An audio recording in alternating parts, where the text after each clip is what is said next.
আজ অনেকদিন পর সিউড়ি থেকে যাচ্ছি সাউগ্রাম, তাই আরিশ ভাই এবং আমি বেরিয়ে গেলাম। এটা হচ্ছে হাটজন বাজার ওভারব্রিজ। ভিউটা খুব সুন্দর লাগছে আজকে। আরিশ ভাই বলছে একটা ভিডিও করব, তাই আরিশ ভাইয়ের জন্য একটা ভিডিও করে নিলাম।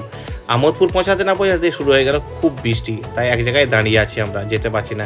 তারপর চলে আসলাম পেট্রোল পাম্প আমোদপুরে এবং সেখানে কিছু তেল ভরে নিলাম এবং তারপর আসলাম লাভপুর তৃপ্তি মিষ্টান্ন ভাণ্ডার, সেখানে আরিশ ভাই লস্যি খেলো এবং বাড়ির জন্য দই নিতে লাগলাম। তারপর আসলাম জয়গুরু শ্রীগুরু মিষ্টির দোকান, যেটা বাঁকুড়ে অবস্থিত। এখানে খুব সুন্দর সিঙ্গাড়া এবং মিষ্টি পাওয়া যায়, তাই সেখান থেকে কিছু বাড়ির জন্য মিষ্টি এবং সিঙ্গাড়া নিয়ে নিলাম। তারপর সেখান থেকে বেরোতে না বেরোতে একটা ফুলের গাছ আরিশ ভাই দেখতে পেয়েছে এবং সেখানে বলছে আমি ফুল নেব, তাই দুটো ফুল আরিশ ভাই সেখান থেকে পেড়ে নিল। তারপর আমাদের সাউগ্রামের রাস্তায় আসছি, কারণ আমি যেটা আবাডেঙ্গের রাস্তা ছিল সেই রাস্তাটা খুব খারাপ হওয়ার কারণে মাঠে যে পুশুলিয়া রাস্তা সেই রাস্তা বেরিয়ে চলে আসলাম সাউগ্রাম। বাড়ি পৌঁছাতে দেখি ঠিক মাগরিবের আজান হয়ে গেছে এবং বাড়ির সামনে দেখছি তো দরজা খোলাই আছে এবং মা নামাজ পড়ছেন, তাই মায়ের নামাজ অপেক্ষা করে তারপর বাড়িতে ঢুকলাম।